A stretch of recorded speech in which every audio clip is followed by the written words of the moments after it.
Assalamu alaikum. Bismillahirrahmanirrahim. In the name of Allah, the most gracious, the most merciful. I hope all of you are doing well. Let's start with today's lecture, in which we are going to study the diseases related to blood. As we all know, there are three types of blood cells present in the human body: red blood cells, platelets, and WBCs.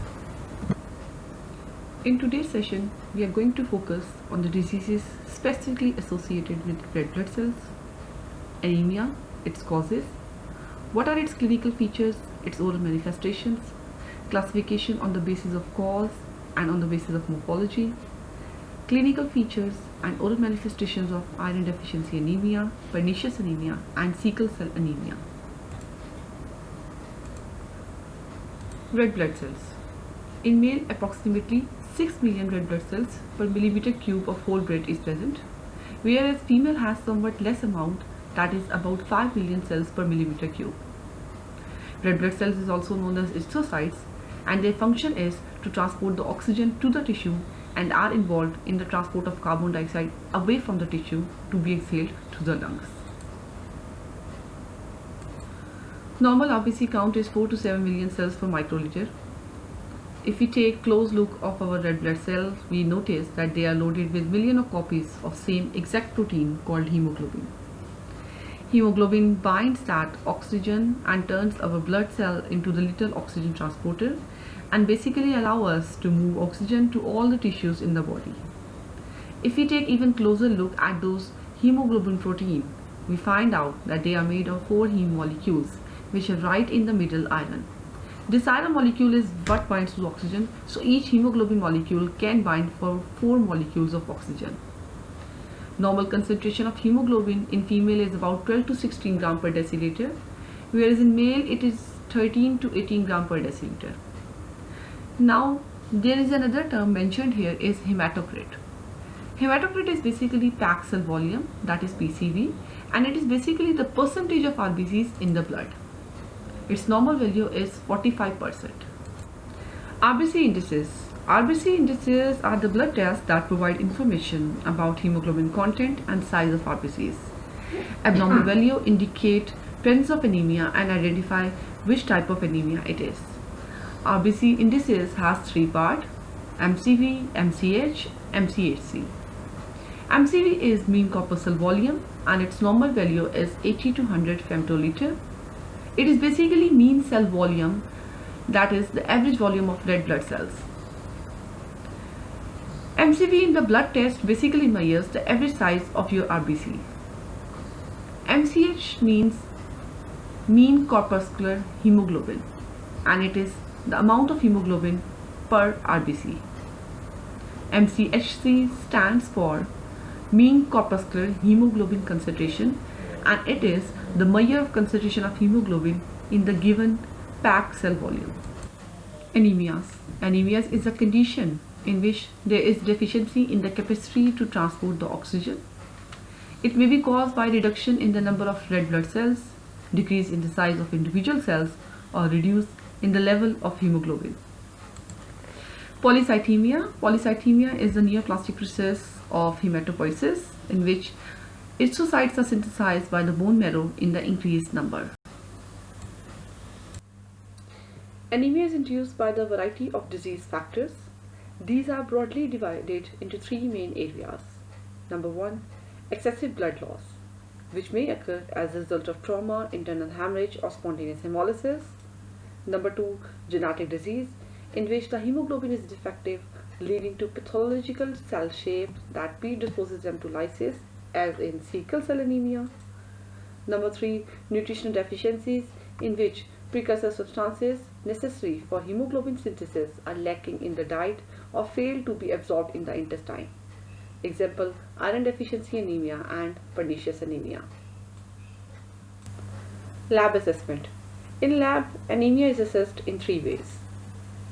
That is by performing a red blood cell count, by measuring the total packed cell volume, which is the hematocrit value, and by quantifying the amount of hemoglobin.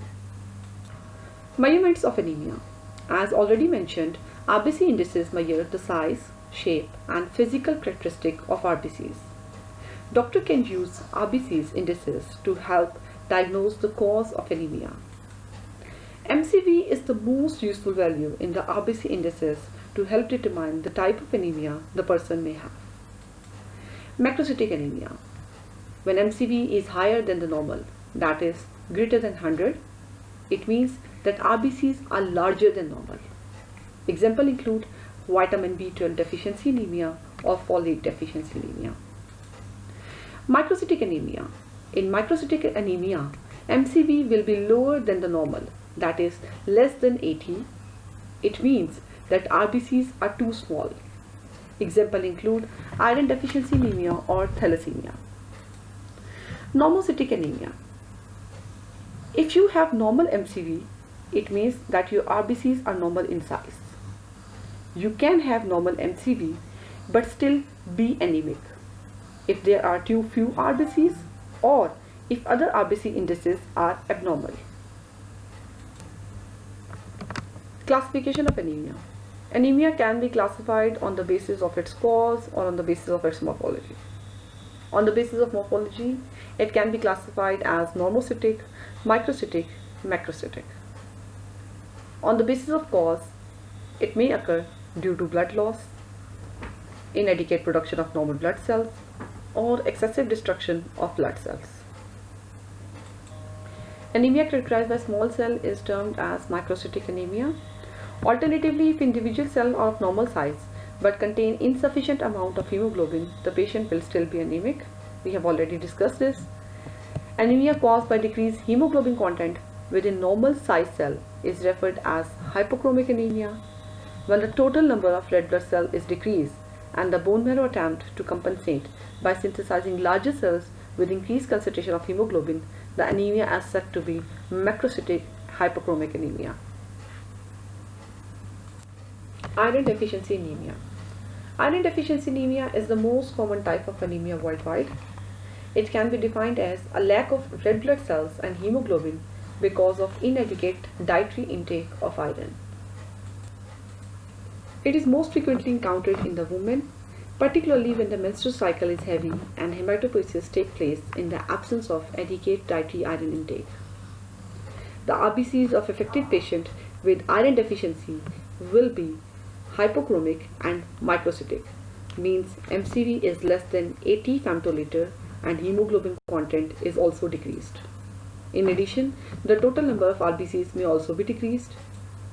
Therefore, the red blood cell count, the hematocrit and hemoglobin will be at the level below the normal. Clinical features. The symptoms of anemia can be very mild at first. Many people are not even aware that they are anemic. Patients suffering from iron deficiency anemia will manifest symptoms of tiredness, weakness, malaise. Increased respiratory rate may also be a finding. The primary physical change will be a tissue pallor, which may be more obvious on the mucous membrane than on the skin. Here is the clinical picture showing the physical finding of anemia, that is severe pallor. Oral manifestations.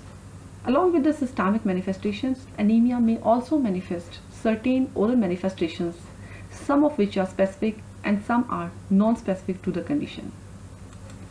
The study of oral manifestations of these disorders is important because the orofacial sign and symptom may be the first clinical presentation that alert the dentist to the underlying hematological disorder. Some oral manifestations of iron deficiency anemia include ball tongue, atrophic mucositis, angular cheilitis, aphthous ulcerations. These signs are similar to those found more prominently in the patients with pernicious anemia. These are some clinical pictures of oral manifestations of anemia. Glossitis means inflammation of tongue. Angulostomatitis, inflammation around the corner of mouth, most probably due to secondary candidal infection. Plummer-Vinson syndrome. Sometimes the iron deficiency anemia can occur in the context of Plummer-Vinson syndrome. It is a rare disease characterized by iron deficiency anemia, mucosal atrophy, and carcinoma. This is a summary of all the clinical features of iron deficiency anemia. Typical signs and symptoms include pallor, shortness of breath, and fatigue. Whereas specific symptoms of iron deficiency anemia include koilonychia or spooning of nails and pica, which means consumption of non-food substances like clay or dirt. Lab findings. The blood exhibits a decrease in the total RBC count, hematocrit and hemoglobin. A stained microscopic slide of blood smear may show the evidence of microcytic erythrocytes, that is, RBC size are smaller than normal. Iron levels are also decreased in the blood. The dorsal surface of the tongue may exhibit histopathological feature of atrophy with the loss of usual tongue papilla. The spinous layer and submucosa in the atrophic tongue showed a mixed leukocytic infiltrate in the connective tissue. Treatment. Once the diagnosis has been made, dietary iron supplementation is the usual treatment. Iron supplementation will generally reverse the anemia within few weeks of therapy. Development of carcinoma in Plummer-Vinson syndrome requires surgical and radiotherapeutic interventions. Pernicious anemia. Pernicious anemia is defined as a type of vitamin B12 deficiency that results from impaired uptake of vitamin B12 due to the lack of substance known as intrinsic factor, which is produced by gastric mucosa. Erythrocyte maturation within the bone marrow depends on the availability of adequate amount of folic acid and vitamin B12. These cofactors are essential for the maturation of erythrocyte. Although folic acid deficiency may be corrected by nutritional therapy, vitamin B12 deficiency is rarely the consequence of inadequate intake of vitamin. Instead, in pernicious anemia, the patient is affected by a defective absorptive factor known as intrinsic factor. This intestinal transport protein is required for the absorption of vitamin B12. The gastric mucosa is atrophic and fails to secrete appropriate amount of HCl, and this condition is known as achlorhydria. Both folate deficiency and B12 malabsorption are the causes of megaloblastic anemia.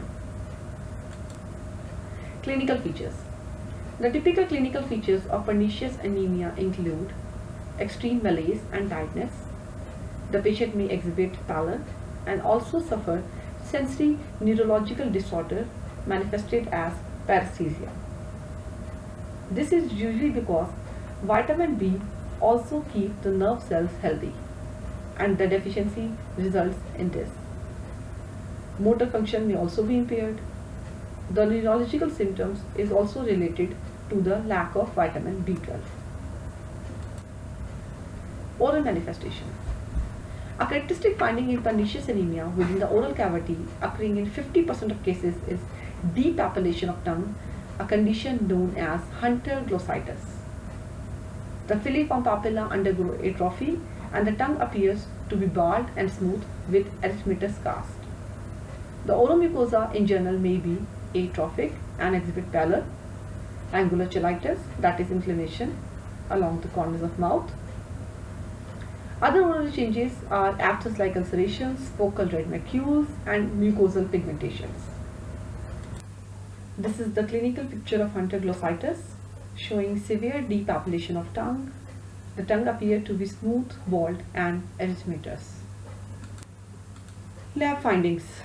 The total RBC count is significantly decreased with disproportionate change in the hematocrit and hemoglobin content.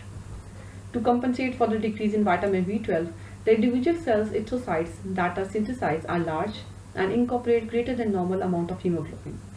Therefore, pernicious anemia is classically a hyperchromic macrocytic anemia, a feature shared with folic acid deficiency. On blood smears, the cell will be larger than normal and will stain darker owing to the increased hemoglobin content. Bone marrow aspirates disclose the presence of megaloblasts. Pernicious anemia is also known as megaloblastic anemia. Megaloblastic anemia refers to abnormal large size RBCs. These are usually produced when vitamin B12 and folic acid levels are low. Because folate and vitamin B12 deficiencies are characterized by macrocytic hyperchromic anemia, serum folate and B12 levels are must to be obtained to distinguish between the two types of anemia. Microscopically, the tongue exhibits a loss of fungiform and filiform patella, epithelial atrophy, and submucosal inflammation. Treatment. Pernicious anemia patients lack the intrinsic factor necessary for the absorption, and therefore increased dietary supplementation will not reverse the sign and symptoms.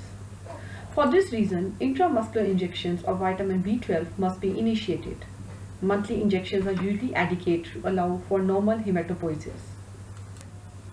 Sickle cell anemia. Sickle cell anemia is an inherited disorder of hemoglobin in the blood. The abnormal hemoglobin causes distorted sickle appearing red blood cells under microscope. These sickle cells are fragile and prone to rupture.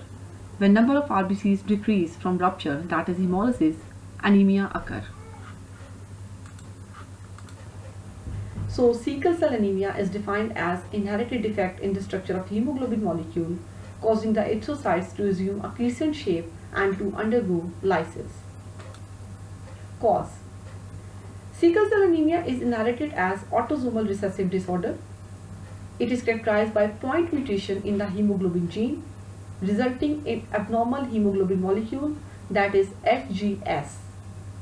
The point mutation causes a substitution of amino acid valine for glutamine in the gene. The resultant hemoglobin is defective.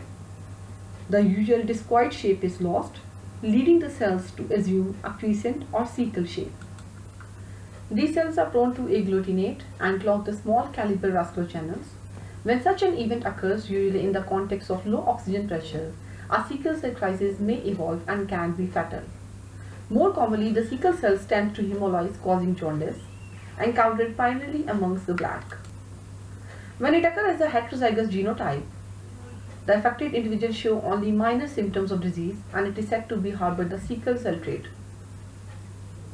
But those individuals who inherited both recessive genes in the homozygous genotype manifest a full-blown hemolytic disease, that is sickle cell anemia. Clinical features of sickle cell anemia. Virtually all the major symptoms of sickle cell anemia are the direct result of abnormally shaped sickled RBCs blocking the flow of blood that circulates through the tissues of body. Patients affected with the trait only rarely show any significant sign and symptom, but they may have a slightly lowered RBC count. Those with the homozygous form of sickle cell anemia share signs and symptoms in common with other anemia, including malaise and weakness. The sclera may be yellow, owing to the accumulation of unconjugated bilirubin within the blood as a consequence of hemolysis. As more cells hemolyze and the oxygen tension in the blood decreases, the tendency for sickling is greater. Muscle rigidity and unconsciousness characterize a sickle cell crisis. Widespread ischemia may develop, leading to death.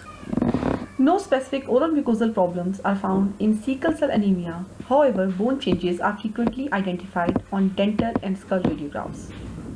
A compensatory increase in hematopoiesis may occur, leading to osseous changes. In the skull, numerous small icicle-like spicules may be identified across the calvarium, yielding so-called hair-on-end effect. On dental radiograph, although not pathognomic, step-ladder trabeculae are often seen between contiguous posterior teeth.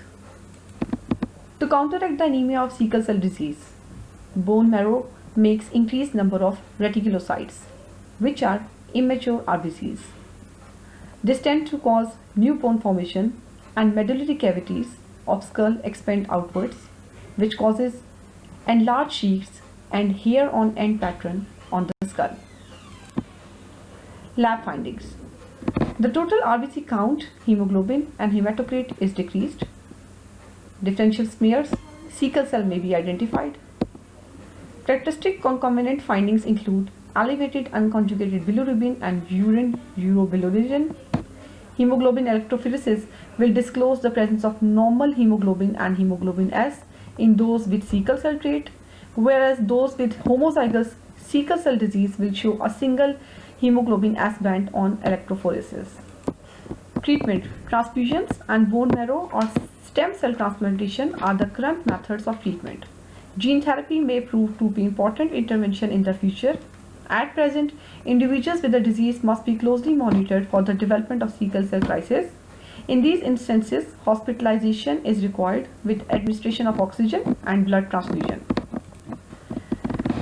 That's all for today. Thank you so much. Allah Hafiz.